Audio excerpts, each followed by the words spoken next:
Okay, welcome back everyone. Thanks for being patient with us while we waited for a few people to join us. We will now begin this webinar. And I will start the introduction. We have with us here 3 of our featured artists, plus our guest curator, Curators del Rosario. So on your screen, you will see our introduction and our faces. And I hope that brightens up your evening. So hello, everyone. Thank you for joining us for our second artist talk series, Tuloy Tawid in Conversation. My name is Manar. I'm the curator of exhibitions and collections at the Art Gallery of Grande Prairie. I'm joined this evening with our guest curator and 3 of our featured artists in the Tuloy Tawid exhibition. In this webinar, we will have a conversation about the concept of the exhibition and how it was developed with our artists, who will speak to us about their art practice and background and tell us a little more about the projects that they created for the show. The journey of developing and realizing this exhibition for the past year has been so exciting, and it was very inspiring and an inspiring experience altogether from the beginning with all the artists that we spoke with. I've had the pleasure and honor to work on it with our guest curator and our 6 featured artists. Before we begin, I'd like to mention that this talk falls under Alberta Culture Days for this month. There are a lot of events taking place to celebrate arts and culture in Alberta, and I'm happy that this talk will shine a light on this exhibition and will be part of Culture Days. The Art Gallery of Grande Prairie is one of the largest free admissions galleries in Western Canada. We are located within the Montrose Cultural Centre, where we share spaces with the Grande Prairie Public Library and Teresa Sargent Hall. We have been extremely honored to have this exhibition in our spaces and to share it with our community. I would like to take some time to acknowledge the land that we reside on, Treaty 8 territory. Indigenous peoples of this region have existed here since time immemorial, and we thank those who have gone before us for the care and stewardship of these lands. We are grateful to the Beaver, Cree, Dene, and Métis people for allowing us to live, work, and grow in this beautiful territory. A special thanks to our sponsors for this show, our very own local Pizza Hut in Monroe. Now I'd like to introduce our guest curator, Curators del Rosario. Cu is a Filipino-Canadian artist who was born in Manila and raised in Calgary, Alberta. She completed her BFA in painting at the Alberta College of Art and Design in 2001, which is now called AU Arts. She has since exhibited in numerous exhibitions across Canada and also participated at the Viva XCon 2018 in the Philippines, and was a founder of Elmo's House Artist Residency in Aklan, Philippines, which she founded between 2017 and 2019. Cu is currently pursuing her MFA in Sculpture and Ceramics at Concordia University, and it has been our guest curator for the Tuloy Tawid exhibition. Cu, I will now pass the mic on to you to start the show. Hi, everyone. Thank you so much for being here. My name is Cu. I'm the guest curator for Tuloy Tawid, which are Tagalog words meaning to continue to cross. It's really amazing to be with you tonight. This brings us in conversation with this wonderful group of artists, 3 of the 6 that's featured in this group exhibition. For those of you who are here in the first of the series, please bear with me. I have to repeat a few quick thanks before we begin. Of course, I would like to thank the Art Gallery of Grande Prairie. Everyone has been so wonderful to work with. Celine Schneider, of course, Katrina Shirley, who is managing our virtual space to ensure that everything is working well. Rob Swanson, who is a gallery technician who helped us with setting up the beautiful show. And of course, Jeff Urbach, who is the executive director and who's just been so enthusiastic and supportive throughout this whole process. And of course, Manar, the gallery curator. We've been working together since over a year now, and we've tried to bridge our distance through emails and Zooms, and but really we're just connected through our shared desire to make this exhibition successful. So thank you so much for being such a great sounding board and guide, and it's been such a pleasure working with you and to call you a friend. Of course, thank you to the 6 incredible, talented artists that was, who said yes to this project, who embarked on this journey with us, and has contributed such beautiful and thoughtful work. Tuloy Tawid could not exist without you all. A special thanks to Dr. Marissa Largo, who's currently the Associate Professor at York University as well as NASCAD. She curated a group exhibition way back in 2018 at A Space in Toronto called Unsettling Imaginaries. I knew her, I guess I've known her now for 10 years, and she's been a bit of a mentor and a friend. And that exhibition that she curated is really pivotal in terms of how the show or these artists have come together. I just want to acknowledge and give thanks to these lands and waters that I'm dispatching from, of which I benefit from the lands and waters. I understand as a settler, I'm benefiting from the unceded indigenous lands of Jojage and Montreal, of which the Ganyagehaga Nation is the rightful and true custodians.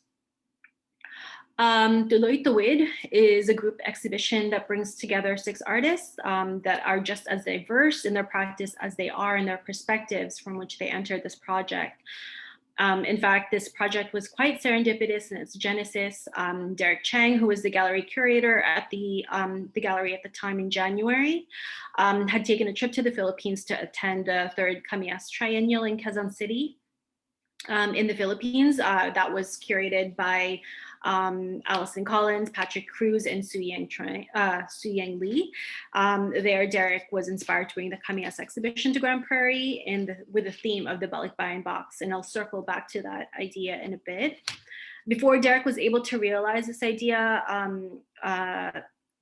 he moved on to other pursuits, but not before seeking someone to take over this project to ensure that this exhibition happens. Allison Collins, who is a prolific curator, who you may know from Western Front and 221A, connected us. And she was aware I was ready to head back to Canada after living in the Philippines for a few years, and getting to know the art community there through the Elmo's House Artist Residency.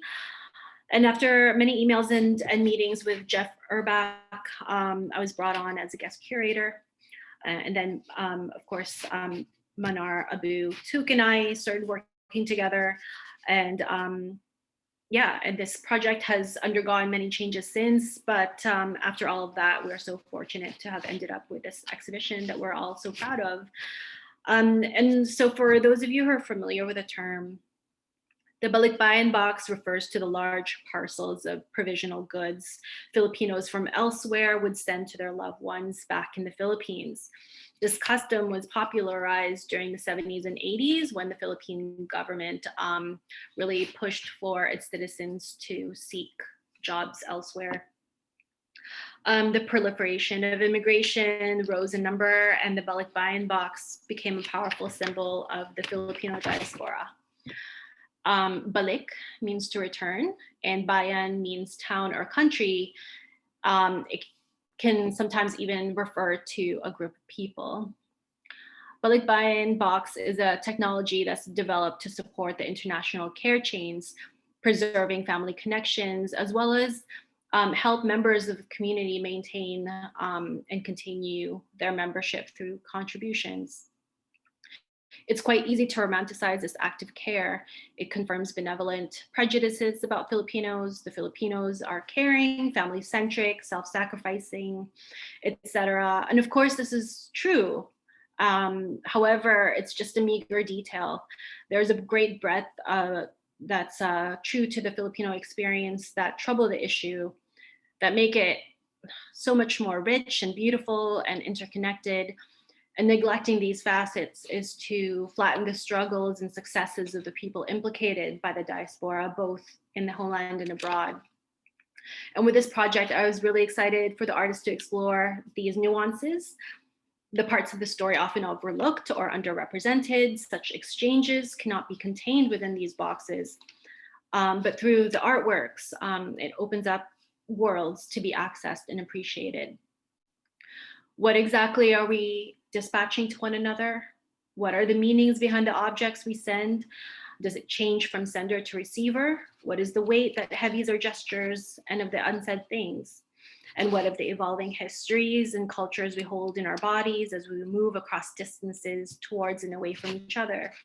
Ultimately, the show urges gallery goers to enact their own migration, to continue to cross towards listening, to consider new perspectives and imaginaries, bridging the differences and pointing to the similarities that tether us together within these ever-shifting borders of the diaspora.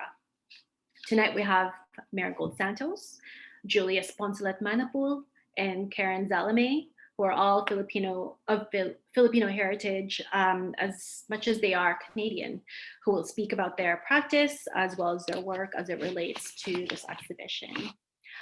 So the way that we're structuring this is I will introduce the first artist and then they will speak for 10 minutes. And then I will introduce the next artist and so on. And then afterwards we'll move on to question and answer. And then we'll open up the discussion to the guests as well. So if at any point you have a question, please drop it in the chat and we'll address it during the last portion of this event. So now we'll begin with Marigold Santos. She is an interdisciplinary artist based in the Treaty 7 territories or Calgary, Alberta.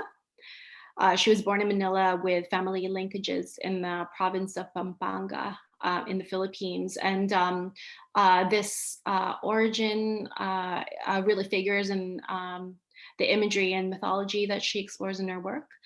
And I'll just read a little bit from her bio as well. Marigold examines lived experience and storytelling presented within the otherworldly. Her work explores selfhood and identity that embraces multiplicity, fragmentation, and empowerment as informed by experiences of movement and migration. She completed her BFA from the University of Calgary and also received her MFA from Concordia University. She is the recipient of numerous grants from the Canada Council for the Arts, the Alberta Foundation for the Arts, and the Conseil des Arts et de l'Art de Québec, to name a few. Marigold is one of the 5 finalists awarded the 2020 MNBAQ Contemporary Art Award. And her recent exhibitions include the beautiful group exhibition Painting and Diaspora at Foundation Fee in 2020, which is curated by Cheryl Sim, and which is now currently on view at Esker Foundation in Calgary until November. And I'll just drop a link of that in the chat if anyone wants to check it out. It's you have plenty of time to see it.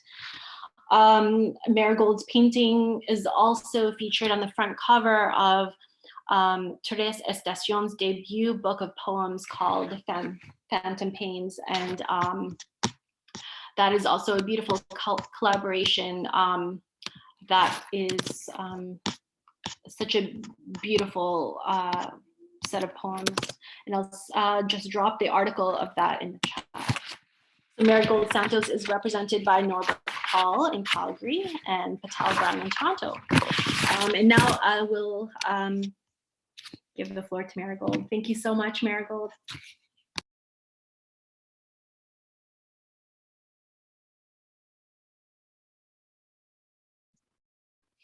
Hi, everyone. Thank you to everyone who's tuned in tonight. And I just want to begin by thanking the Art Gallery of Grand Prairie. Thank you to Manar, Touk, and Rosario, and all the other artists that are participating in this exhibition. Thanks to the artists at the previous artist talk. They were lovely, and thank you so much for sharing your work with us. I was able to catch that, and that was great.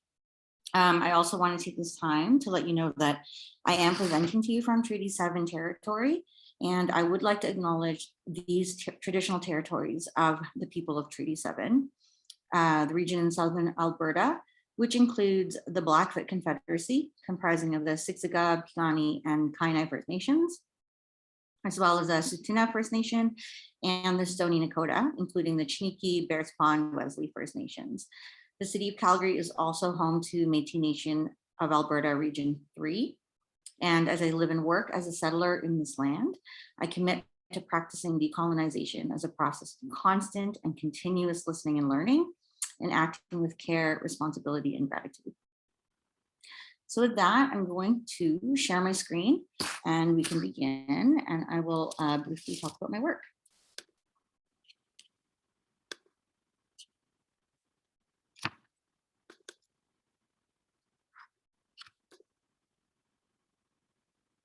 Okie dokie. Let's have a look here. Sometimes it's quite challenging to summarize the scope of my work and research over the past 10 years in 10 years and in 10 minutes and in just a few slides, but I'm going to do my best. And this is just a sampling of my work and a brief description of my practice overall. I have BFA in printmaking at the UC, as Ku had mentioned, and an MFA from Concordia University, that's in Montreal. And my work is interdisciplinary, which can include painting. In this image here, I've included a picture of myself working on a giant painting, drawing, sculpture, installation, sound, and also tattoo works. This is the same painting finished here. The explorations in my work focus mainly on identity and notions of selfhood that embrace notions of multiplicity and fragmentation and hybridity and nuance, all of which encourage empowerment and resilience, while looking through a lens informed by my own experience, my own biographical experience of immigration and navigating as a person in diaspora. So I was born in the Philippines, and my family immigrated to Canada when I was a child, young enough not to feel the tug of leaving a culture behind, but old enough to have lived that culture and landscape through language and experience and family ties. In most of my work, there is a reoccurring character, my own radically reconfigured version of an aswang. And for those who are familiar, know this iconic feared creature, Philippine folklore. And for those who don't, a brief synopsis would be, it's usually a hybrid character with an inherently multiple self who is evil and operates outside of social norms. This character can take many shapes and many forms, and there's no one definitive way to describe this character, as it's deeply linked to oral tradition. And so because of that, it can also evolve and change depending on the region and also the storyteller and the receiver. The version that I'm closely linked to and that I grew up with stories of is the version of an aswang called the manananggal. So this one translates to sever or to separate. And this particular aswang has an ability to self-sever. And it self-severs its upper and lower half that divides. It's a viscera sucker. And part of its survival is that it must rejoin its body by night's end, otherwise it will die fragmented. So this act of separation and attachment and independent flight became the foundational metaphor for enacting the diaspora in my work. So in my work, I consciously upend and invert the history of this mythology, which in itself stems from colonial violence.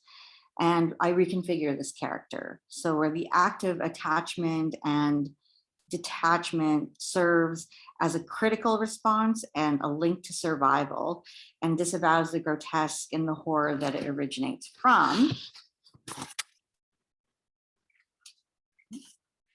Instead, it speaks of contemporary issues that I'm concerned with, about strength and resilience and repair and the possibility, transformation, and porousness.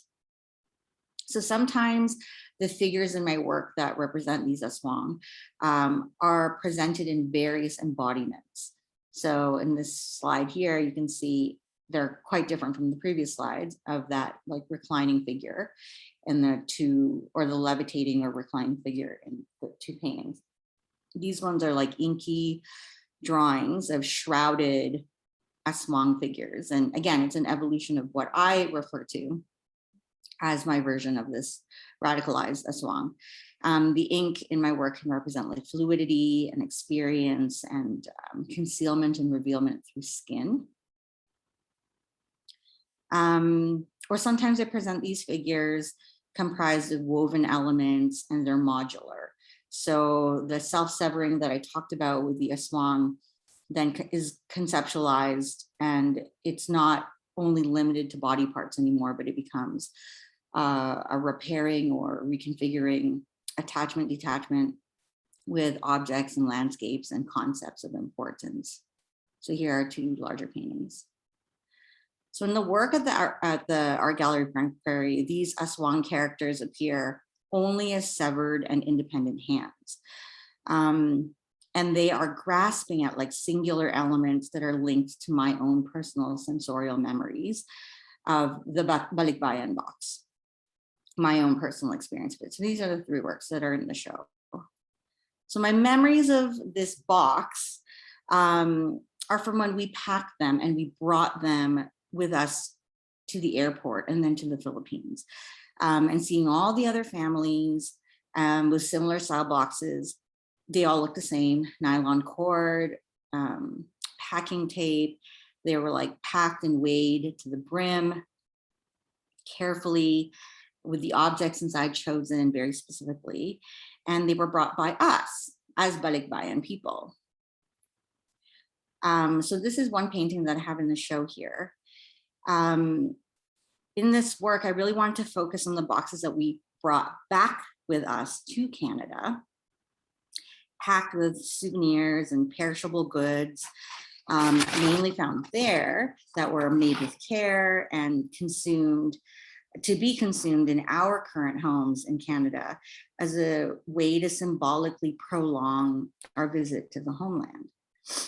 So prolonging these sensations provided a longer tether to the homeland and to the family that we care about, but we can only grasp at in these fragments.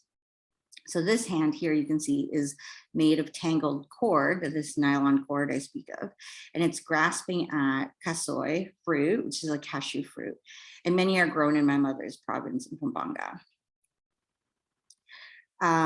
So I associate that with a particular sweet called a turon de kasoy, which, like, I'm sure all of you, not all of you, but some of you know this, because I actually don't know who's listening, but it's a sweet that has a cashew nougat in the inside and a dissolvable, like, wafer paper-like coating on the outside. And this is what we would bring home all the time with us to Canada. This particular painting is of a hand that's an abstraction of wood, and the fingertips are covered in yellow cellophane. It's just a wrapper that's super common, and it can be found surrounding handmade sweets, in particular this one called yema. So here it is. It's like a soft custard candy made out of egg yolk and sugar, and it's formed into these pyramids. And this is the last painting here, which is a very fluid hand that's kind of melting or transitioning. And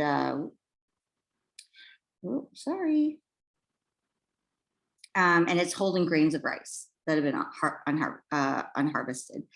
And this one reflects this idea of, like, suman, which is a dessert made of glutinous rice, and it's wrapped in palm leaves or banana leaves. And we would bring this back home with us and fry it up and eat it with sugar. So they're all edible. They all have distinct flavors and textures. And, you know, as a person in diaspora, we don't have the gift of being immersed in our culture 24/7. And these are fragments that we grasp at as sensorial memories. And it's just a way to connect us and link us back to our heritage and our family and our experiences of familiarity and comfort just a little while longer. So I'm going to leave it at there.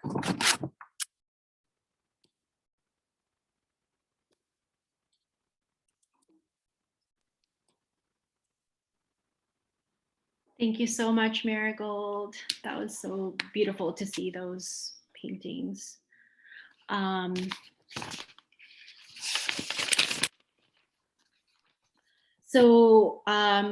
next artist that will be presenting is Julius Poncelet Manapul. They are multidisciplinary artists based in the traditional territories of many nations, including Mississauga of the Credit, Anishinaabe, the Chippewa, the Haudenosaunee, and the Wendat peoples, which is Toronto, Ontario. They're the assistant professor and associate chair of contemporary drawing and painting, faculty of art at OCAD University. Julius also received his BFA from OCAD, followed by a master's of visual arts, visual studies, and a certificate in sexual diversity studies, both from the University of Toronto. Julius's work and research are wide-ranging, tackling issues of eternal displacement through colonialism, sexual identity, diasporic bodies, global identity construction, and the Eurocentric Western hegemony, specifically the experience of immigration and assimilation through cultural erasure. Julius examines the complexities that the complexities of the Filipino culture post-colonialism. Through the use of hybrid images, Julius questions elements of queer communities that continue to uphold heteronormative and racial hierarchies. I also want to note Julius has an alter ego called Rice Kaganda. This is a persona that they use in performance and video installations that interrogate gendered domestic roles specific to the Philippine experience. And I'll just drop a link in the chat of that performance. It's a YouTube video. You can explore that at your leisure. Recent exhibitions include a solo exhibition at Artscape in Toronto titled Decolonizing Antiquities earlier this year. Because it was during the height of the pandemic, it's thoroughly archived online, so you could definitely explore that as well. I just dropped that link in the chat.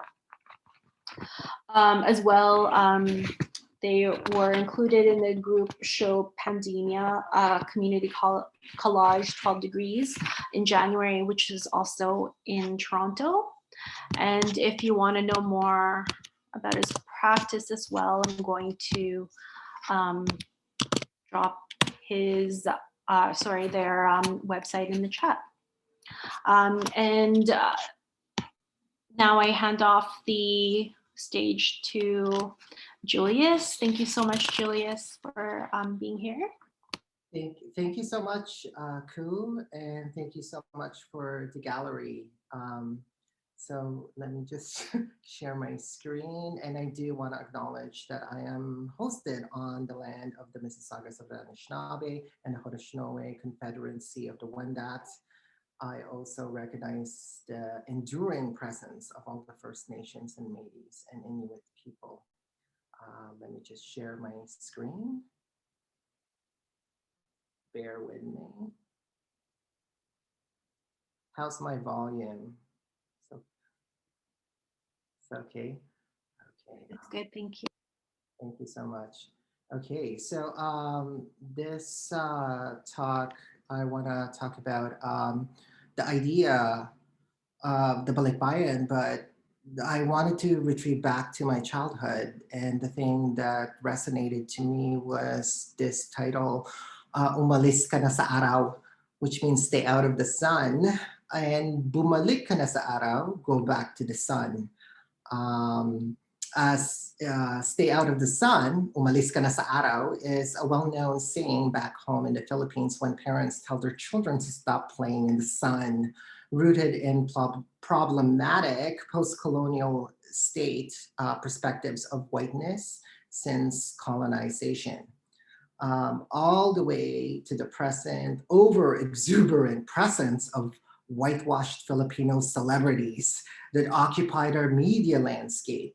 Recollecting these valued ideas back in Manila where whitewashing products became a mundane daily routine, ritual regimens from toners, lotions, and soaps.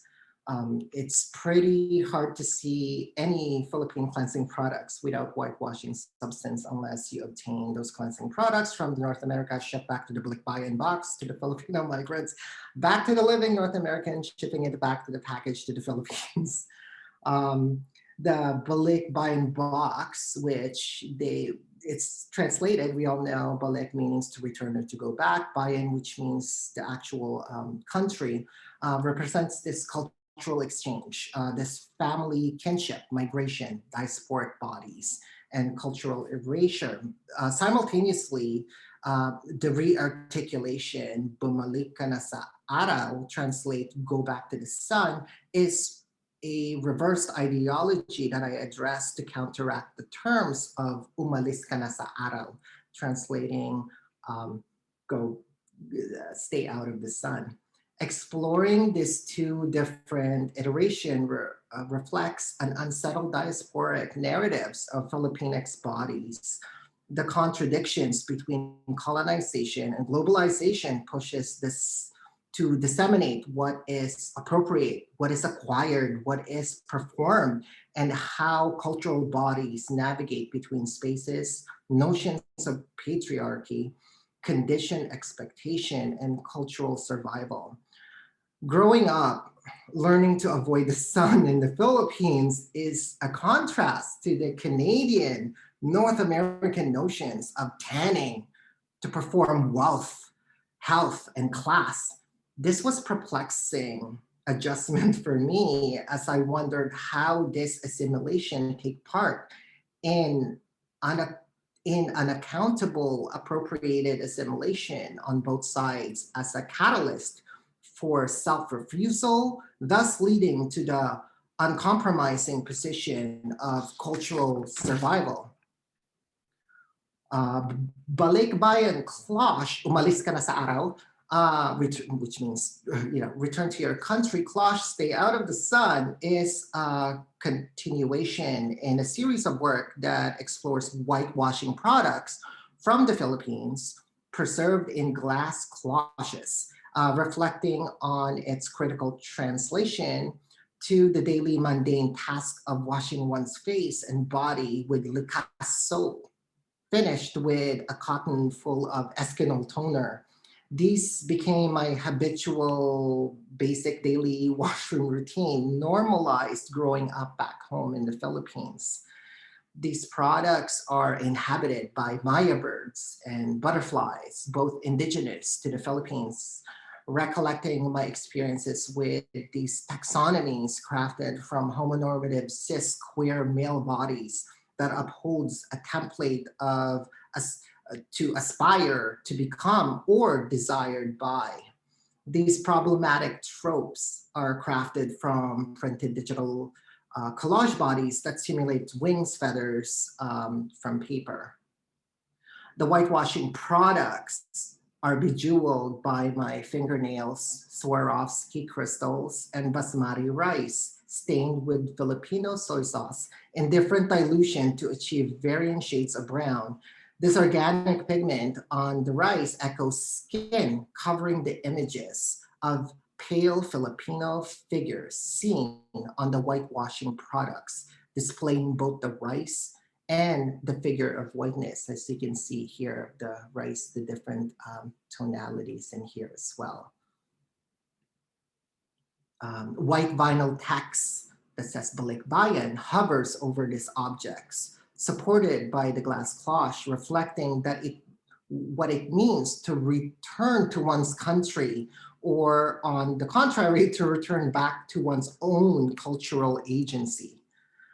Balikbayan, bading, certificate, which meaning return to your country. Queer faggot, certificate are three versions of 11 by 17 inches digital collage certificate prints, compiled images from my last travel back in the Philippines in 2004, which was actually the last time I visited the Philippines, and never since. Are composed with my travels around the world as a tourist, juxtaposed together.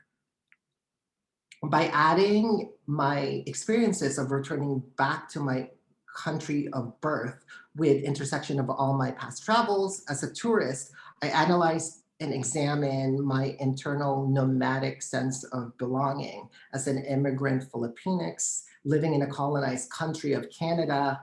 I internalized my existence as a visitor in both countries, one of my birth and the other a temporal dwelling. I merely inhabit the characteristics of a passing visitor through these global spaces. By cutting out images of myself from travels documented from my iPhone, I subvert these digital pictorial archives that then re-travels through these curated, amalgamated spaces.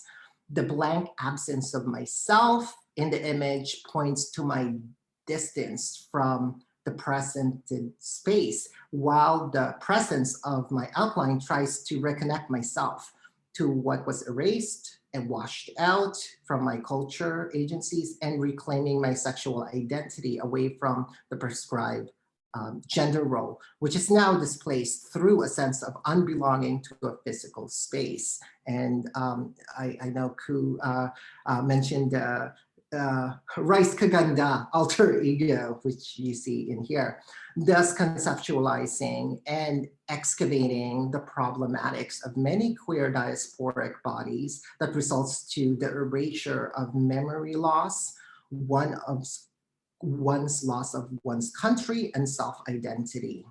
The balikbayan box is then inserted central to the image, confined while connecting the box symbolism of cultural flights and exchange between Filipinos in the Philippines and the diasporic Filipinos from the Western countries. The text of the balikbayan box also provides a space for one to enter one's name that echoes a documented certificate, a proof of one's existence, to occupy a space both outside the tangibility and the surface space that is the paper documented certificate, which we see here, which can inhabit the vernacular iterations of Filipino nicknames. The surface of the images is then flattened with the injections of decorative Tagalog texts of bakla and badeng, which translates to queer, gay, and faggot.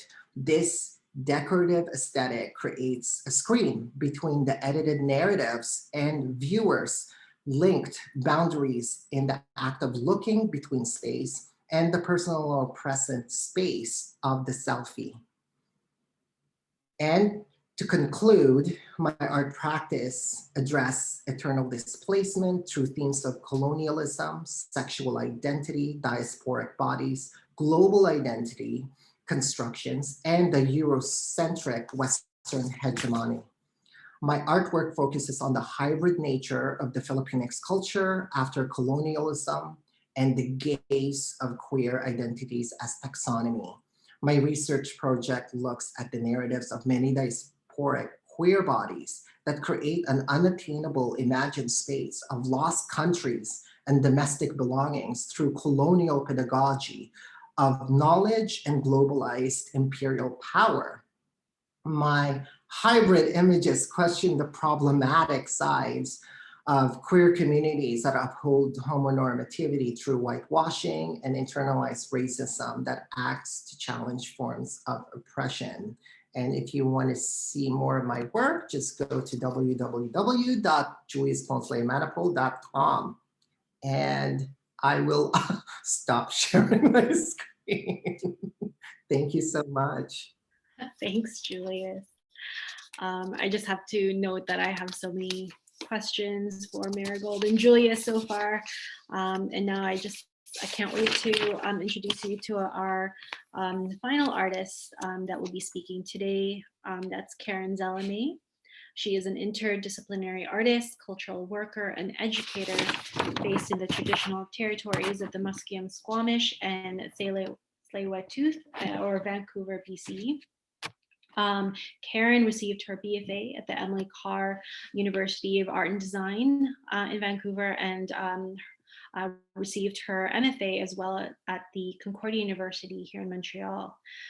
She received support from Canada Council for the Arts, British Columbia Arts Council, and Conseil des Arts et des Lettres de Quebec. From her website, Karen's work is rooted in photography and installation, examining ways of presentation. Her research centers on the camera-mediated relationship between body and space, as well as the material and representational potential of the photographic surface. Her work has expanded to use photography as a means to think through and encounter broader issues of identity, memory, and uncertainty. Karen has several projects coming up. At the end of this month, September 24th, she will be participating in a group exhibition at the Gordon Smith Gallery in North Vancouver, titled Beyond the Horizon. As well, in mid-November, November 18th, she is participating in a fundraising exhibition at Gallery TPW in Toronto, titled Photorama. And I have a link that I can share with you in the chat.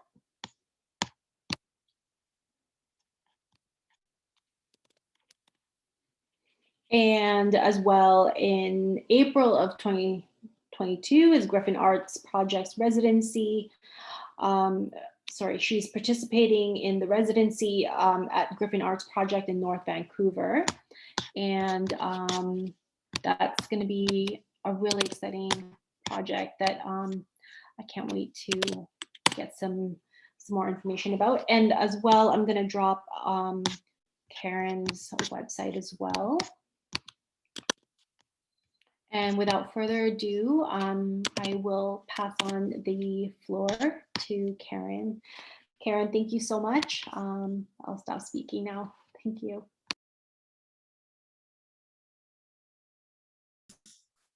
Great. Can you see my screen? Yes. Okay, great. Thank you for all those links, Ku. Thank you. So my name is Karen Zalamea, and I'd like to start by acknowledging that I'm speaking to you from the traditional, ancestral, and unceded territories of the Musqueam, Squamish, and Tsleil-Waututh nations. And I say this with gratitude and humility as an immigrant settler, and with a deep sense of responsibility to continually listen and learn and act with care. So before I begin, thank you to everyone for joining us today, to Ku, Manar, and the entire team at the Art Gallery of Grande Prairie for facilitating this exhibition and this continued conversation in the speaker series. So here's an image. I was actually really lucky to visit the exhibition in person, and I went to Grande Prairie last month. So I spent a couple hours in the exhibition space and was able to see everyone's work.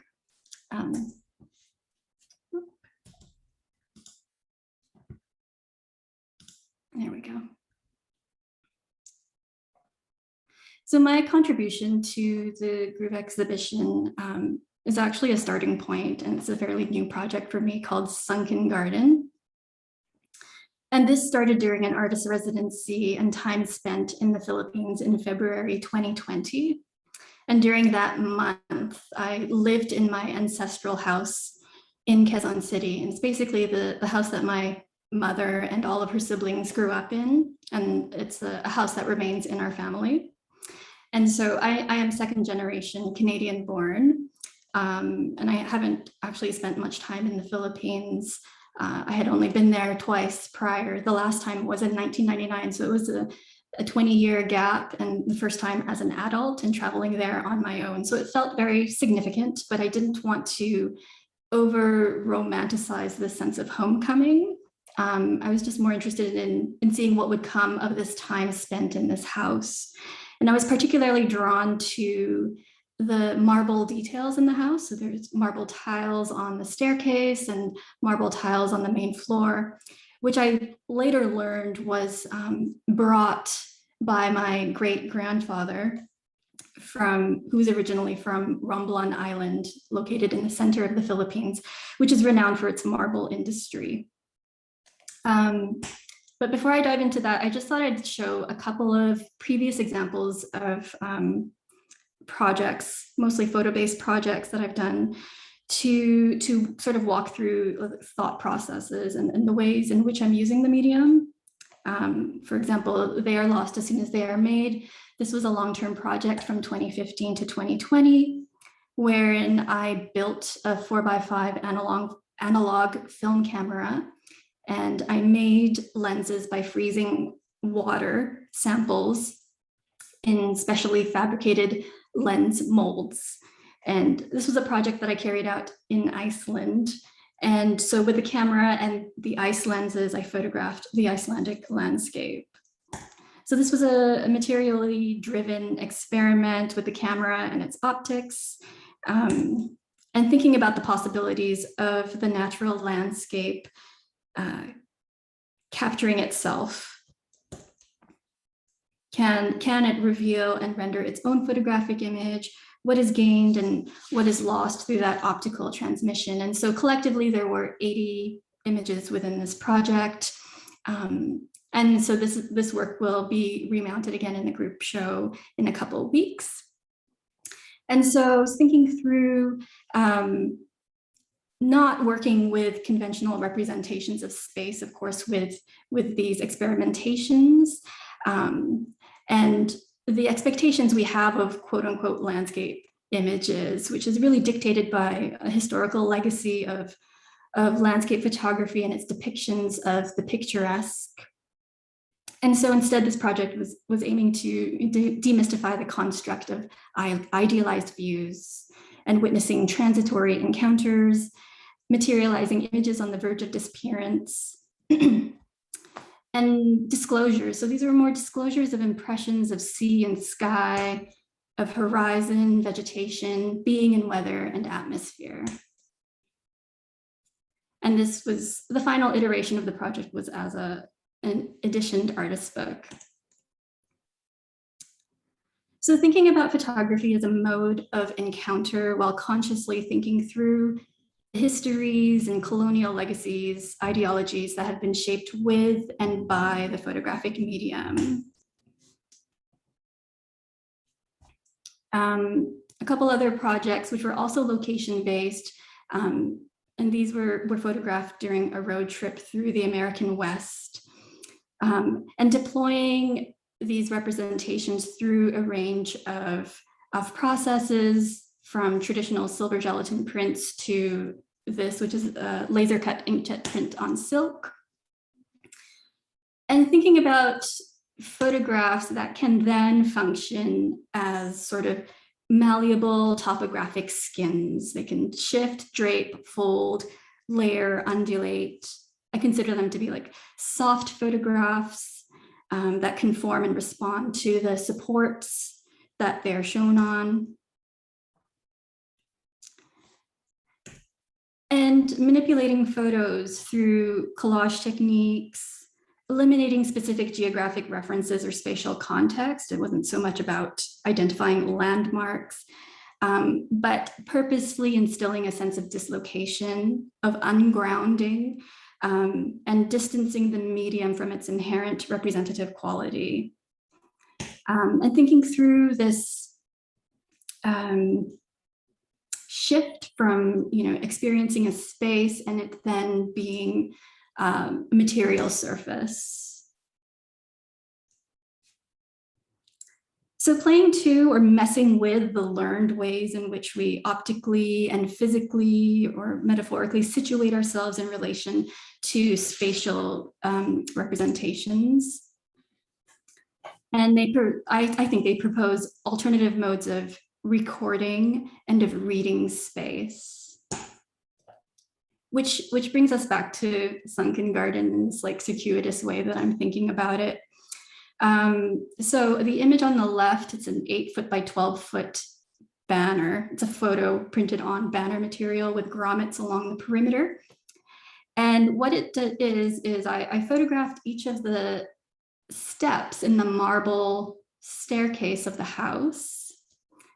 And I wasn't exactly sure how I was going to work with these images, but I photographed each tile of the 14 steps and decided to create an alternative map and meld together, digitally merge together. This is a process image here that shows sort of the beginning stages of working with the puzzle pieces of the 14 steps and trying to digitally match the veining of the text and the texture of one step to another to connect it into one solid piece of marble in an imagined restoration of the extracted stone to the land. And so I do see this as an alternate map of purposely troubling map making with this map of approximations, because maps are tools of colonization, of course, in delineating borders and controlling the movement of people, controlling resources, severing relations. And so in that purposeful troubling, I'm thinking through the possibilities that this action of bringing all the stairs together is an action of bridging distance, of merging one step to another, merging possibly one island to another. But it also speaks at this scale, at 8 feet by 12 feet. It speaks to the monumental, especially being like a faux representation of marble, one that can be rolled up or folded, one that is portable. I see it as a facsimile or a remnant of the house that I can then have with me in Vancouver. And I'm thinking about, how else I can interact with this piece. And I always imagine myself like standing on it. So this might be a new iteration of the project. And then accompanying that piece, so there are 2 pieces that I have in the show, is a smaller image, which is also digitally constructed. So it was my plan to return to the Philippines and to continue this project and to go to Romblon because I haven't been there yet. And then, of course, I came home in March 2020, and then everything changed. So, of course, I haven't been able to travel since. But I wanted to embrace the limitations of that and how else can I then experience this space. And so I decided to digitally construct a quarry that is made of images sourced online. So images of Romblon quarries that come from Google Maps, images that people have posted on social media or travel blogs, and constructing this imagined quarry as another way of being within that space and of continuing the work. So this project is ongoing. I'm slowly chipping away at the material that I shot last year. So it'll be interesting to see where it progresses from here, but it's been an incredible opportunity to have this exhibition as a way of thinking through these ideas in relation to other artists as well. So I'm going to end it there. Thank you. Thank you so much, Karen, and for everyone who, yeah, it's so beautiful. I think, listening to all 3 of you speak about your practice, one thing that really ties the works in the show together are the skins. I feel like, with Marigold's paintings, the skins are the sites of encounters of environment, and as a way of, what are my notes here? Yeah, it's kind of like skin as a mesh. It's our first encounter, a point of contact with the world, an exchange of information. And with Julius, it's like it's a political encounter, the skin as this way of being an interlocutor of place, a way of fitting in or not fitting in. And then for yourself, Karen, I was thinking about the skins that form with the materials that you use and the images that are imprinted on it. And when you were talking about the ice as a material of ice as this material that you use to kind of examine the landscape that it's in, and thinking about the tarpaulin as a site of the tarpaulin as also a material that figures very prominently in the urban landscape. I'm just wondering how, just your additional thoughts of that. I was kind of wanting to just dive deep, not necessarily present like general questions, but more as a way of just like engaging all three of you in a kind of conversation.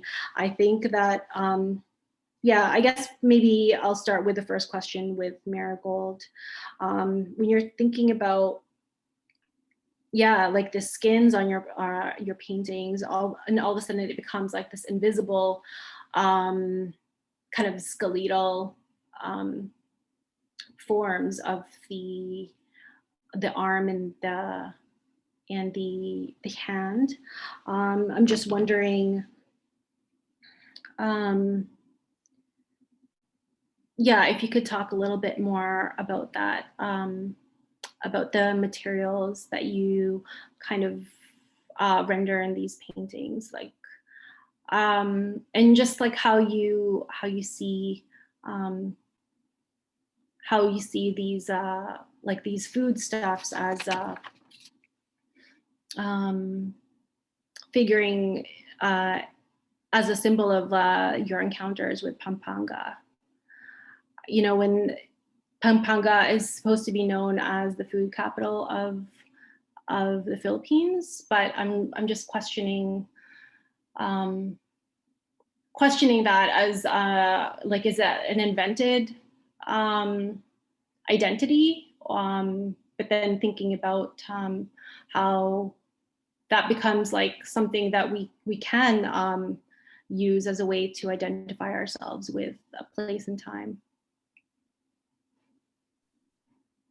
Yeah, I guess I'll begin by addressing maybe the first part of your question, which is the form of the hands and how they're presented in my work. So hands factor in a lot in my imagery. They are, for me, a point of contact in that I'm a visual artist. I'm making things with my hands all the time. I'm tattooing with my hands. I'm sculpting, painting.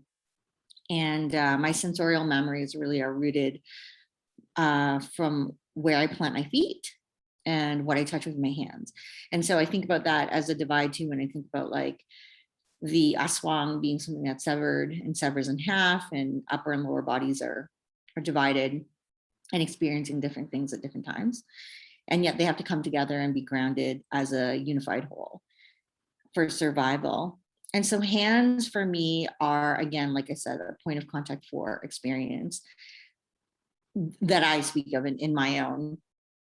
And so the hands that are featured in this show, like I said, are comprised of these objects or memories or concepts that are linked to an identity that feels fragmented, an identity that feels like it's always constantly trying to be put together and come apart fluidly, like an identity that's always in process. And so that's why the hands look like they are in some sort of transition, or they're in a liminal space. And the hands are also independent from a whole. Like you can kind of speculate that they might have come from a larger body and are performing as a fragment, but then they're also independently animate. In terms of the objects that they're holding in, the foods, the objects that I selected, that really relates to the ways that I deeply feel connected to my heritage through what I, as a child, remember experiencing there and experiencing in the diaspora. so in my current home in Canada. And those feelings are fleeting. You know, when you eat something, when you consume something, they dissolve, and but they are transportative and transformative at the same time. And so they have the power to bring you back to some sort of memory or experience, which in many ways is really the only tether that we can have when you can't grasp at something tangible and you're just trying to grasp at the intangible all the time. And so for me, when I think about, to bring it back to the province, you know, like my mom comes from Pampanga, and we would spend some time in the province, and the other times we would spend in the city where my dad's family was from and where we lived full time. So for me, like when I think about even just going back and forth, like from Canada to the Philippines and visiting, I think about that dynamic of back and forth and what is experienced on the farm versus like what's experienced in the metropolitan city, and what I experienced in Canada versus what I experienced in my homeland, and how they're always linked to these very fleeting sensorial memories that are very hard to grasp. And so that's what the hands are always trying to do as a gesture. That's so beautiful. Yeah, I love the almost like the geological kind of striations too, as the background. It's almost like a way of hinting at a land or some sort of a grounding that's not there. It's just a hint of that. And with Julius, I just noted a question about identity and how that kind of changes as your sense of place or your actual geographical location changes, specifically your like sexual identity, like how you're accepted or not accepted.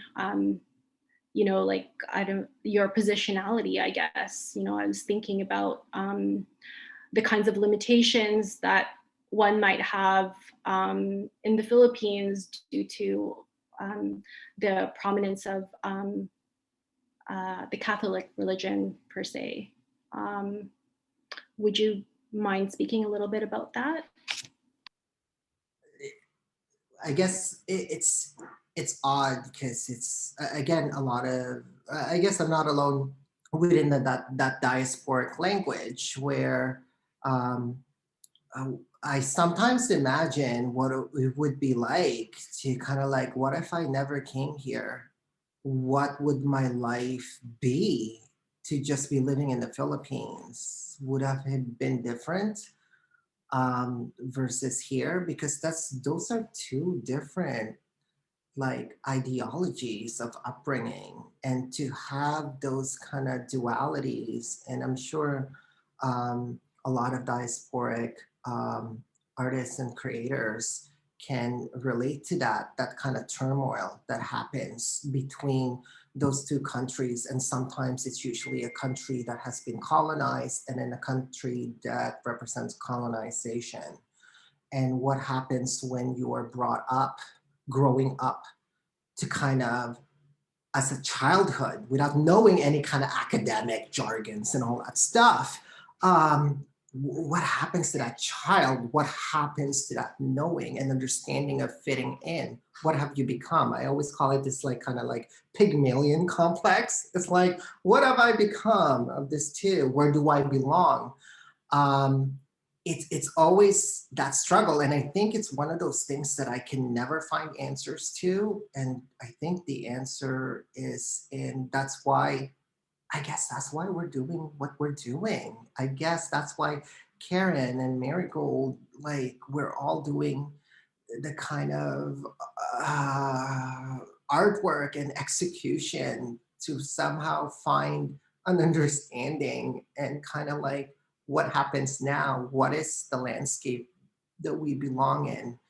What is that? And sometimes it's kind of jarring because we are living in a land that's been colonized, that's been stolen. And it's kind of like unsettled. I can never someone told me, it's like, oh, that's too much. It's like, I can never say that I'm completely Canadian. Yeah, by paper, but I always think about the history of why I'm here.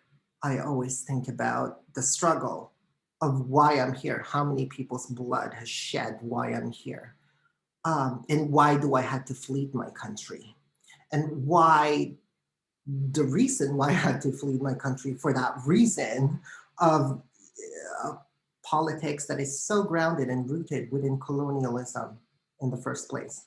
So it's just kind of like bittersweet things. I don't know if I'm answering your questions, but it's cool. It's just, it's a loaded kind of idea that I still struggle with daily and try to find myself in belonging.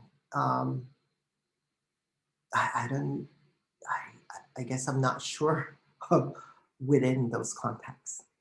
Yeah, I think, no, that's really powerful. Thank you so much. I think, I think that the thing that really ties all 6 artists' works is longing, the root, like, the word in belonging, longing for this place, I guess for us in Canada, longing for some sort of belonging, but also, like, the balikbayan box as a concept of trying to, have this kind of material connection, I guess, as well as, of course, these kinds of emotions of missing a place that no longer exists, I guess.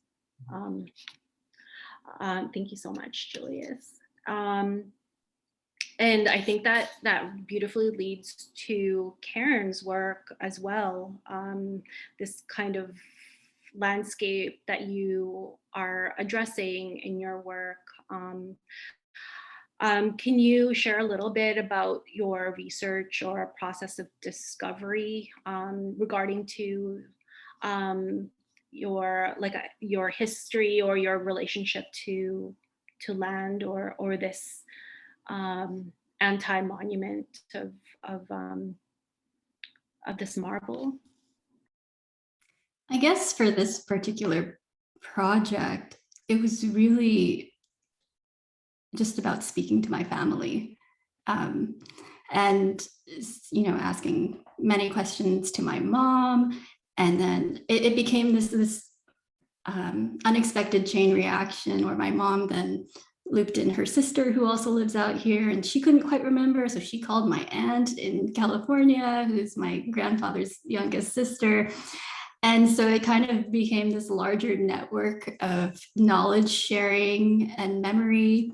And my mother had thought all these years that this house was purchased by my grandfather, but it was actually my great grandfather who purchased this home, and then it was passed down in the family. So just small details like that, which were coming out through just this knowledge sharing, which was really beautiful. And it's a form of research that I've actually never engaged in before. And this is really one of the first projects where I've delved into my own personal identity without being explicitly about my family or specific members, and trying to find ways of exploring that through the materials of the house as the starting point.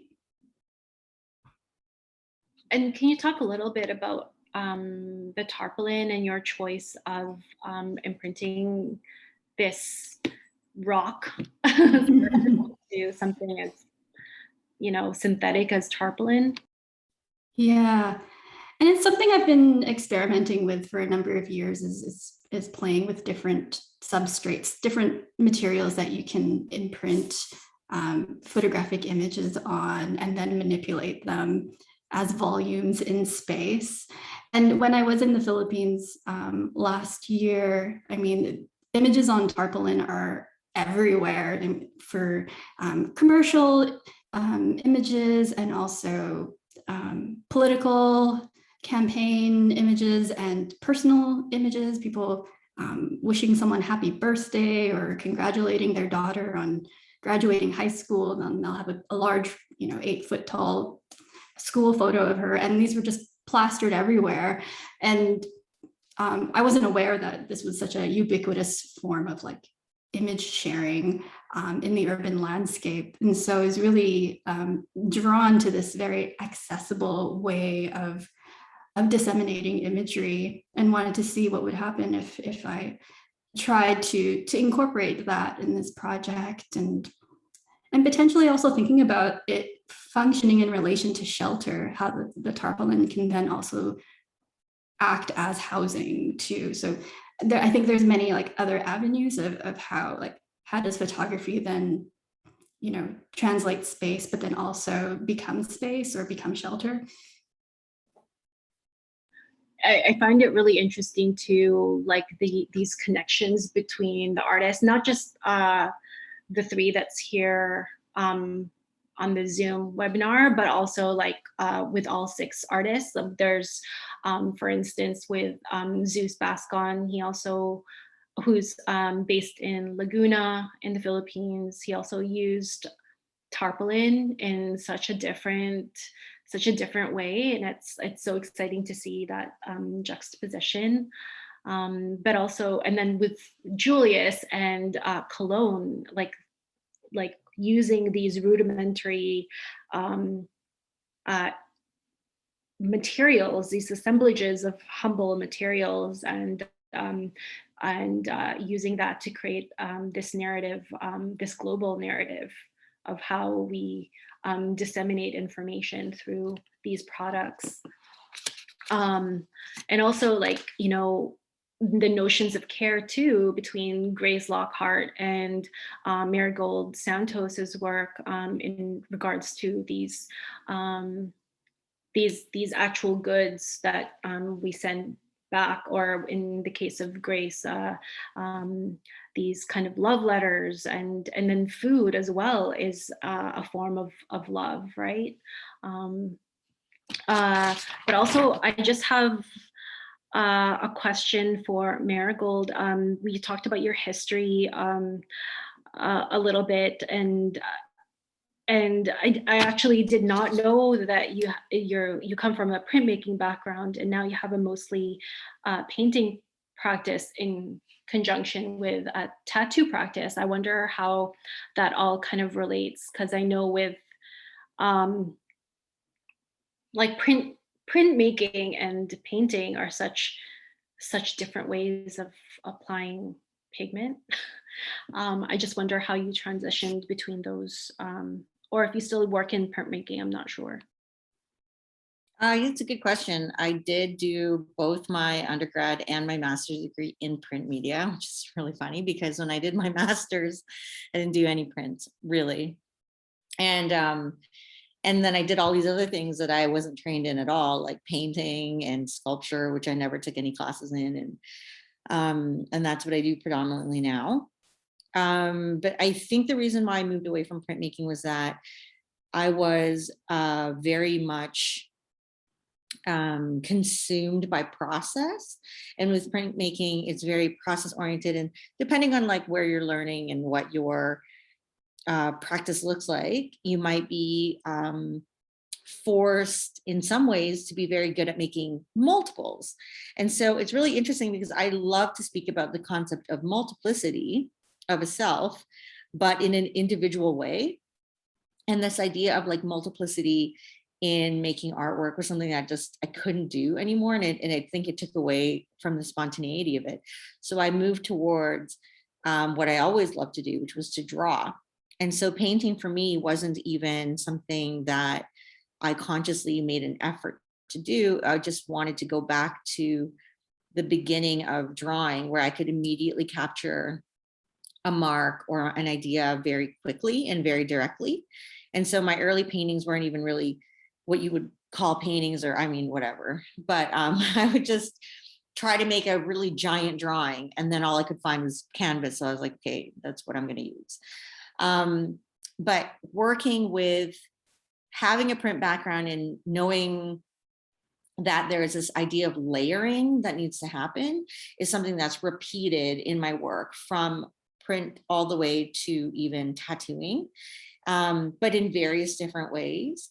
And in conceptually too, right? So when I'm making work, I might be like addressing it maybe quite literally or didactically, but there are multiple layers to what my research is and what I'm actually addressing. And then I think, like, you know, to sum up also the question is that tattooing is just another version of applying ink to a surface. I mean, it's a much more complicated conversation, but I wasn't afraid to take that on and to take on permanency in how you might want to see it, like, and engaging with another person and this idea of like intimacy and reciprocity in that process. It was just like a natural transition from ink on paper, which is very fluid and permanent as well, and then ink onto skin, and then opening up sort of many doors. Yeah, so it's kind of like a long-winded answer, but it sort of addresses all of what you had asked. I hope it does, at least. Yeah, no, thank you. And also, like, you know, thinking about tattoo as like a really traditional form of art practice, which you know, I can't speak of in depth. I just know, you know, in some tribes in the Philippines really use tattoo as a way of distinguishing rank or accomplishment in battle, or so yeah, I just thought that was a really nice way of trying to integrate and maybe personalizing that practice for yourself. Um, and that leads me to my question to Julius. You are a descendant of Maria Josefa Gabriela Carino de Selang, known as an anti-colonial fighter during the 18th century Spanish rule over the Philippines. So she's the first female leader of a Filipino movement for independence from Spain. And I wonder how your lineage kind of figures into the way you situate yourself in the world, or even the way you think about your art practice. Okay. Well, first of all, it's like it was a rediscovery after the death of my father, because that's when when I immigrated here in 1990, we left my father, and the only time I saw him was 2004, and that was about it. And then he died a couple of years after that, and I needed to know his story. His name is Fundador Kali Soriano, and he was a film director in the Philippines and writes scripts for TV shows and Filipino telenovela, like ghostwriter for Flor de Luna. And I wanted to excavate his history. And that's when I fell upon that information. And in my family, it was just, it was one of those things where I guess it's a typical Filipino kind of thing where, ay nako, you know, don't ask, don't think, just, you know, let's look at the future. What are you going to be? A nurse? You know, what are you going to be? So it was something serendipitous where upon looking back and realizing this and realizing my family lineage and my ancestors, and like excavating through photographs, it was it felt like, oh God, no wonder why I'm constantly angry about justice. No, but it was this kind of reconnecting towards my past and feeling like, okay, every step or every kind of cost that I try to do has to amount to something that I need to say. And that was having a conversation to that Filipino kid that came here, that 9-year-old Filipino boy that came here. to Canada always teased about, my English, and was just traumatized. And I never realized about that serendipitous lineage that I need to find strength towards those painful experiences from the past. The racist experience that I experienced when I came here from the past to now. And then that revelation gave me strength. It gave me strength to do what I need to do and believe in what I have to do. I'm sorry. Oh my God, it's turning into different I'm topics. so sorry. that, No, it's okay. It's okay. It was a blessing. It was a blessing to the point where my parents, my family, my mom's side, because that was from my father's side, was almost kind of like proud that I'm still remembering the side of my father's side. But then again, coming here and people correcting my English, we don't say that. We don't eat that kind of food here. I'm like, how much have I whitewashed myself? How much have I assimilated to feel like I belong? I guess I wanted that child back. And the revelation of Gabriel Zelang was almost a speech to me saying, remember where you came from. Magtagalog ka na. Speak your own language. Sorry. Salamat, Julius. Napakaganda na yung sinabi mo. I think one of the reasons why this exhibition is so dear to my heart is the fact that, there is a really large Filipino constituency in Grand Prairie. And I hope that, if there's a little kid, a little Julius, a little Koo, a little Marigold, a little Karen goes in, that there's something there that like clicks, that they recognize something in the works that, like some of these works are really highly conceptual, but the materials are it speaks so much, thank you. I wonder if we can, if you have any questions for each other, or if there are any questions from the audience. Yes. Or Manar. I have a question. Sure. And I want to lighten things off, but I have a question. I guess this is both for Karen and Marigold. It's like out of the blue, truly out of the blue. If you have one chance to visit back home in the Philippines, where would it be and why? Sorry. Put you guys in a spot.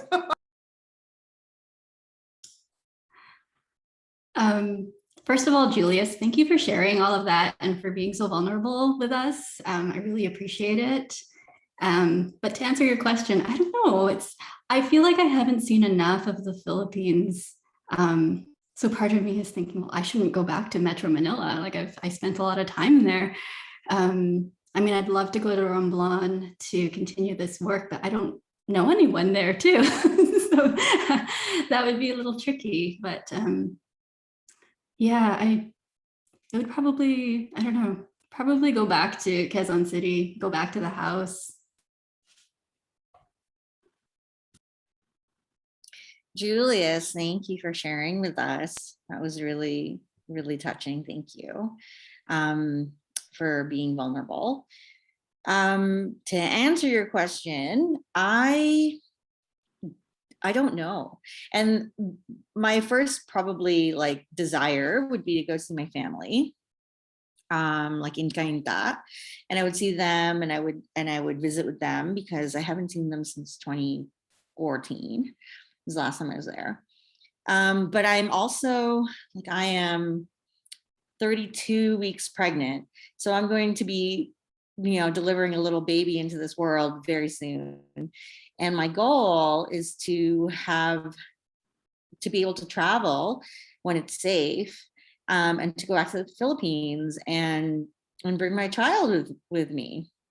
And so I don't know what that will be like, because my family is so protective of me. I'm sure you can relate to that, like very specific with where you can visit and where, when and where. But like what Karen said too, is that I'm not that familiar with all the islands and where you can go, because it's always been kind of sheltered from me. So I'd like to go. I'd like to explore it as an adult in a different way and not be so protected, and then have and share that experience with my child. Wow, thank you. Yes. It's always good to like remember those nostalgic stuff. I actually Google, I actually Google map where I was born, and it was like, I don't remember this unless, because the Google map has changed, and the landscape has changed. So it's so interesting because it's always that kind of reconnecting. And I think maybe that was the root of the question, was like, how do we reconnect back? Sorry, I'll mute myself now. No, thank you. Yeah, that's a really good question. I'm wondering if we can, oh, sorry, does anyone else have any questions before we bring it to the audience? I can bring it here. There's audience back here. Yeah, we have a live audience. Hi, guys. You guys have any questions?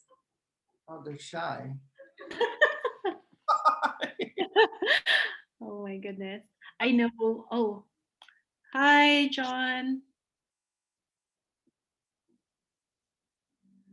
I know that we also have Grace Lockhart, who is one of the artists. I'm just wondering, did you have any questions for the other artists, or did you want to say hi?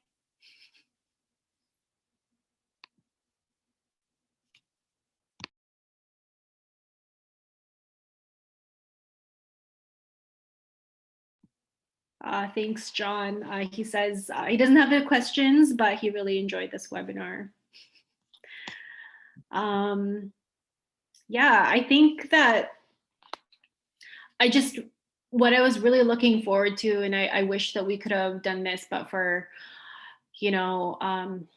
logistical reasons, we couldn't, but it would have been so nice to have all 6 artists too, I think. That's what I was the most excited about, is really see all of your work, but also, I mean, they are in dialogue, of course, they're in the same space, but actually like have an actual conversation with all 6 of you in the same space is so, yeah. Yes, Julius, just hop on. It looks like, can I ask the questions? Okay, my second, Netta, sit down. You should ask questions too.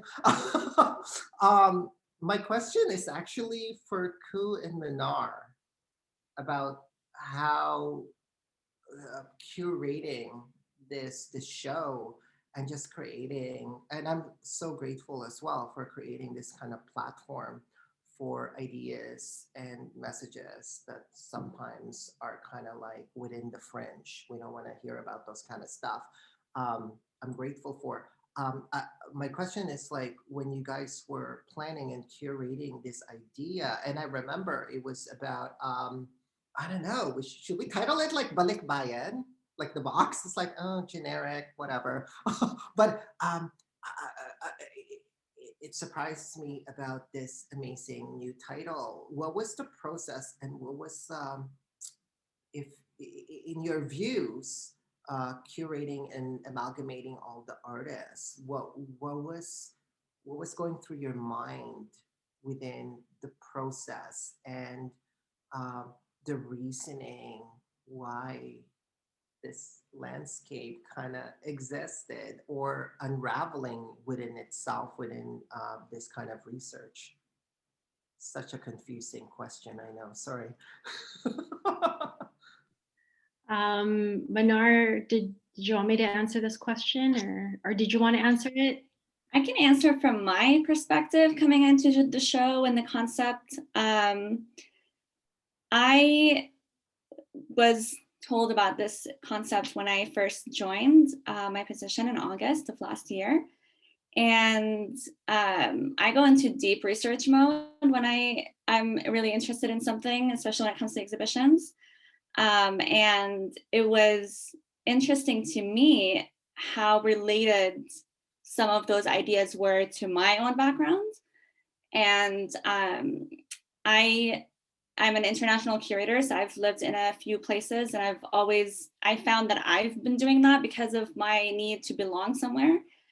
And wherever I lived, I always tried to connect to that culture and the local scene and try to find ways where I can connect with them. And I think when we started working on the show together, the idea of both the Canadian diaspora and locals in the Philippines was really intriguing, of those conversations that could be had. And I remember Ku and I had multiple conversations about that, like we should have artists from both countries that can be in dialogue with each other and kind of represent both perspectives and understand what this entire concept is. So I came to it as an outsider to learn about it, to understand the history of the Philippines, and that through unraveling a lot of those stories and a lot of that research, I understood more about, I'm from Toronto, so the community there. I understood about my own background as an expatriate child in the Middle East and the Filipino community there, and how that was around me and how I saw that as a child. So it was just really interesting to me for the amount of artists that we spoke to and all the stories that I heard and how connected I was to it, and working with Ku and learning her perspective and her ideas and her background. So I came to it as an outsider, but somehow related to it. And that's how I kind of approach a lot of exhibition concepts that I work on, is telling untold stories and those voices that need to be heard because they're not. And that's where I walked in. But of course, Ku had her own personal connection, and every single artist we spoke to outside of the 6 main featured ones was the conversations. It's really those conversations, the million Zoom calls that we've had that put the show together, at least for me. And also, you literally flew in, like just flew into Grand Prairie, and then you kind of hit the ground running. Like yourself was discovering a new place, and like it's really incredible how the notion of positionality and belonging and longing is really universal. I coming at it as an artist first and not a curator, I was really just wanting to work with the artists that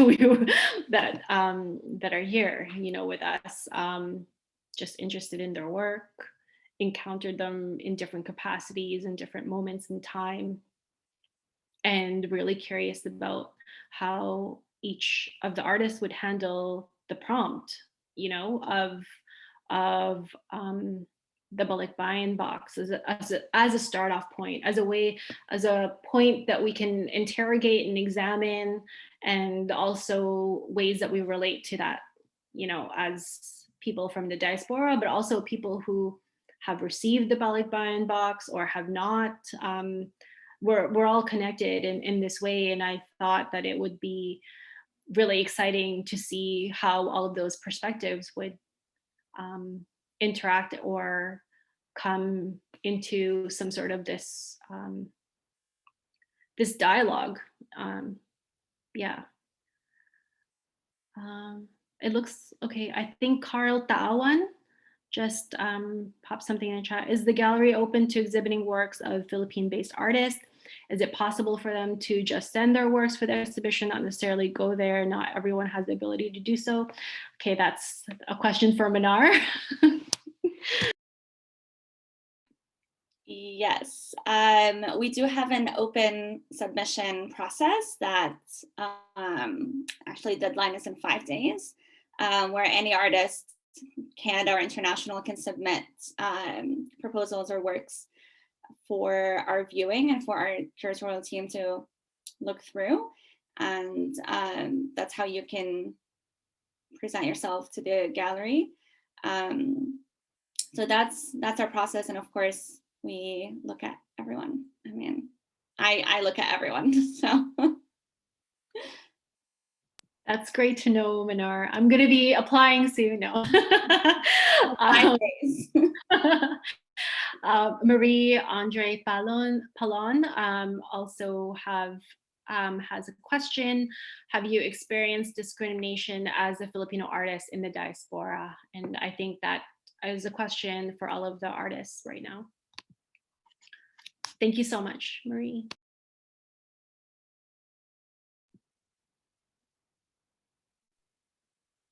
Do I start? Oh, discrimination. Oh, welcome, discrimination. God, it's like, and I guess that's why it's kind of like so significant when I think about balikbayan, bumalik ka na where you're from, go back to where you're from. I remember when I immigrated here and I didn't speak English well, and you know, it was like how they called the fob, like fresh off the boat. I didn't know what that meant. I'm like, oh, why are they calling me that?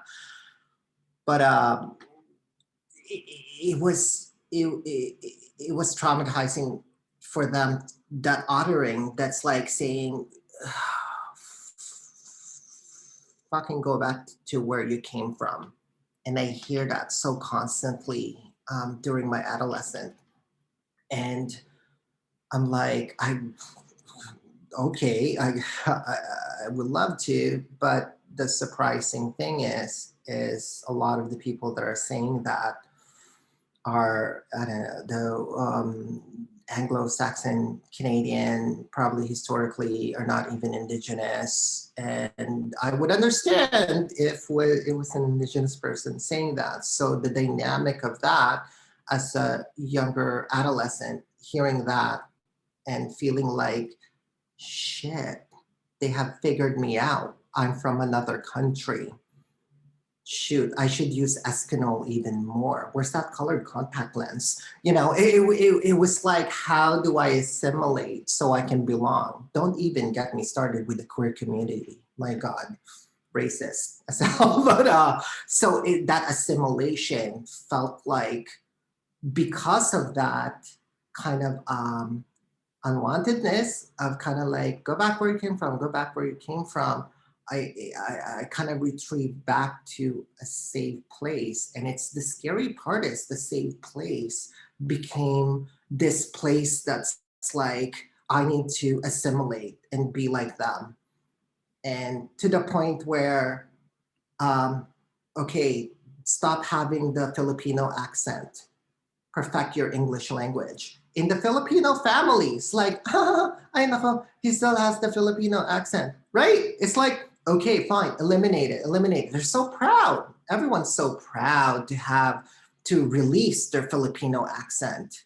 And I was just perplexed and saddened to the fact that I've forgotten half of my language, and to assimilate, to feel secure, to feel safe.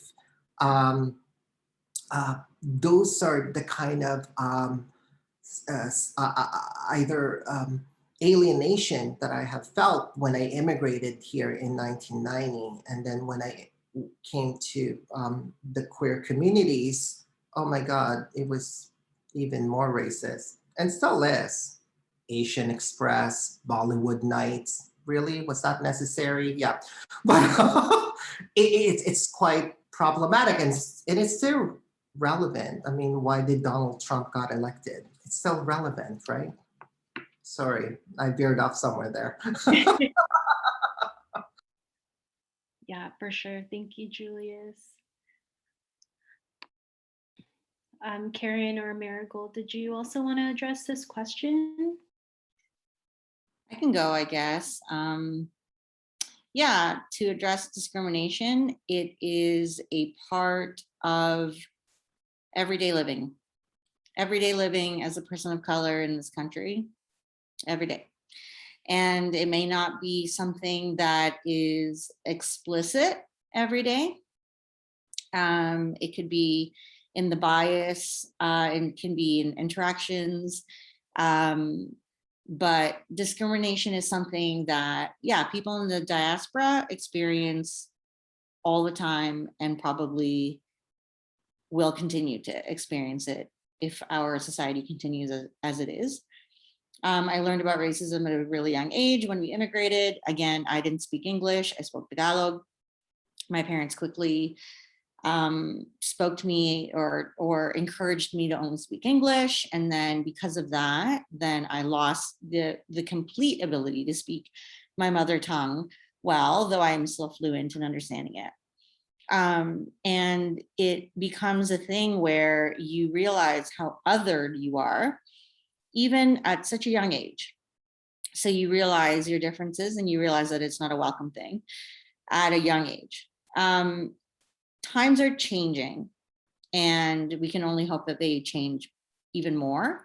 But even as an adult, you're constantly still facing barriers and discrimination and feeling othered just by what you look like. And it's a really complex situation because, as an immigrant settler living on this land that's stolen, you are it's complicated because you don't even know how, and you're only beginning to unpack the reasons why you're even here, the reasons why your family even came here, which they might have come here on a lie, that this, and there's so much here. And I can only speak from my own experience and my family's experience. But yeah, it's definitely something that even as an adult, even somebody that, you face discrimination from also all walks of life, right? And yeah, it's an unfortunate thing, but yeah, it happens. Thanks, Marigold.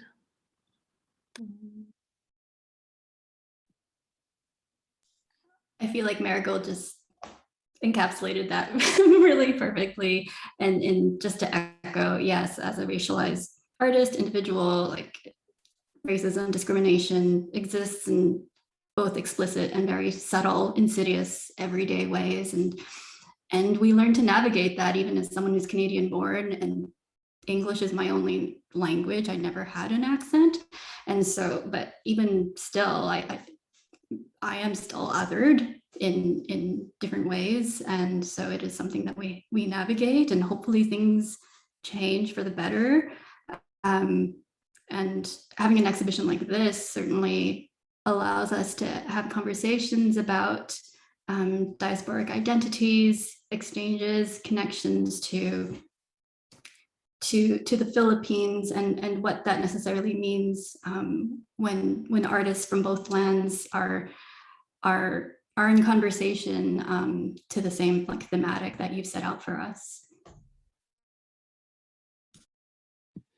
Thanks, Karen. I just wanted to add a little, when I came here when I was 8 years old, I definitely learned early on how different I was. And I remember actually making a point in my head to think in English in order for me to get rid of my accent. And that kind of, and understanding that that's what I had to do to erase a part of my identity in order to be able to be accepted, or at least, you know, not be othered in such a blatant, hateful way, was really, yeah, really traumatizing, and lots to unpack.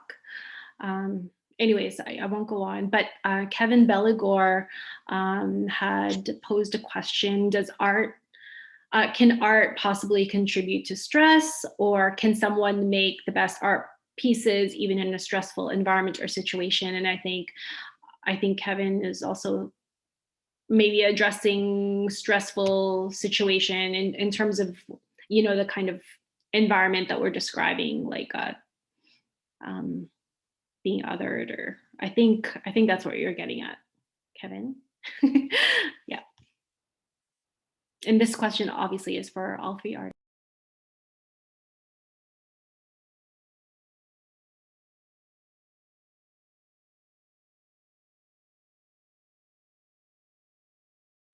It's like, Julius, who are you pointing at? Which one? Our screens are all mixed up.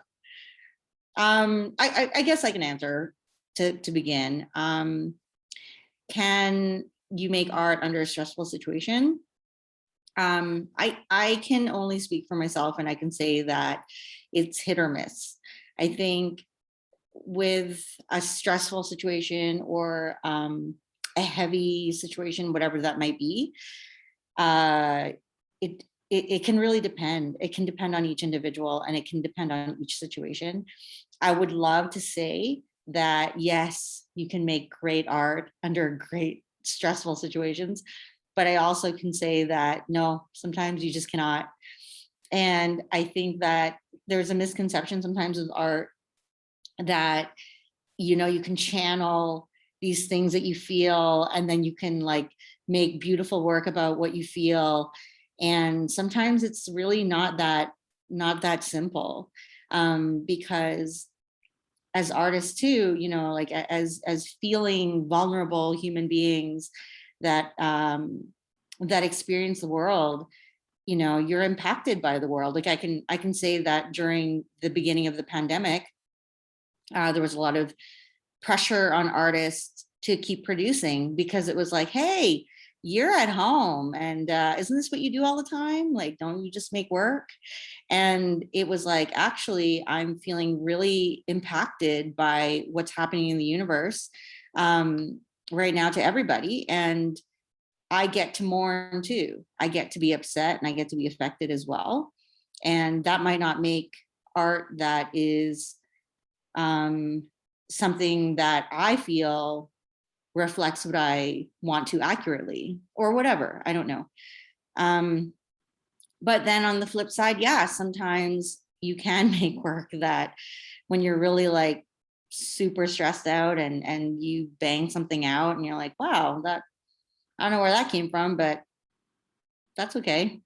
So I guess it's just like, you know, I think it's very individual, and it's very specific to a situation. Thanks, Marigold. Oh, I can go next. Stressful art. My God. Almost feels like all I've been doing was stressful art. But I guess in a way, it's like I found that, I guess going back to that question, I don't know if I'm about to answer it, but going back to it is like realizing, let's ask the question, what is art? What constitutes as art? Oh, is this art? Is that art? Is this, you know, I believe that I just needed to kind of express what I was feeling. If I was feeling happy, positive, that's what I express. If I was feeling down, that's what I express. But then at the earlier age, I didn't realize this, that art became more a sense of belonging, a sense of this kind of like otherly world. I remember when I was a kid, I wanted a Barbie dream house, and they said, no, ay nako, Barbie dream house for him? Oh God, no, give him a truck.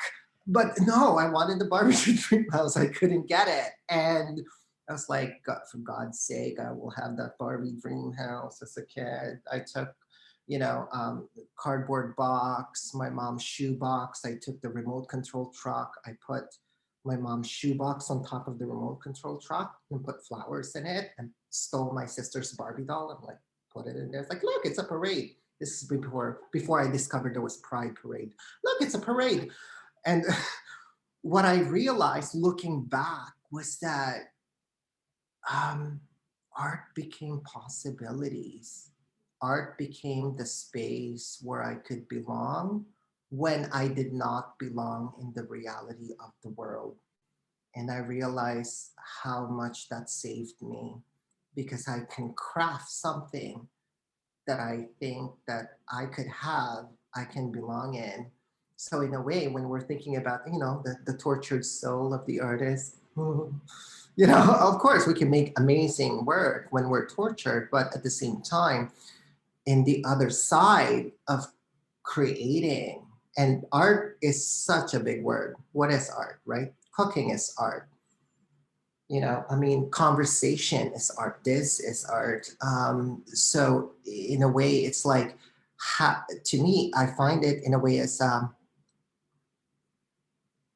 it's a savior. It saved me from feeling like I did not belong. It saved me from imagining possibilities where I could belong. So I guess the art is vice versa. It could destroy you or relieve you. But no matter what, the message in those aspects is for everyone to unravel and read and get something from it, and hopefully get something from it from their own perspective and feel like no one is left aside. I don't know if I answered that question, but okay. Thanks, Julius. That was so beautiful. Like, how am I supposed to follow that? But I love that. Yeah, like the sentiment of, or the notion that art as a space of possibility and a way that we're maneuvering and moving through different situations and different times. And you can't always wait for the ideal conditions in which to work too. I think that's something to remember. So yeah, I interpreted this as like making work through the pandemic, like Marigold said, and I guess we're all responding to difficult situations, stressful situations in different ways. For me, it was like I slowed down and I was really resentful of this pressure put on artists to respond in real time to what was happening, and not feeling like we didn't have the space to just take a step back like everyone else. So yeah, but just echoing what Julius was saying about living within this space of possibility, and art, as you mentioned, art is world making.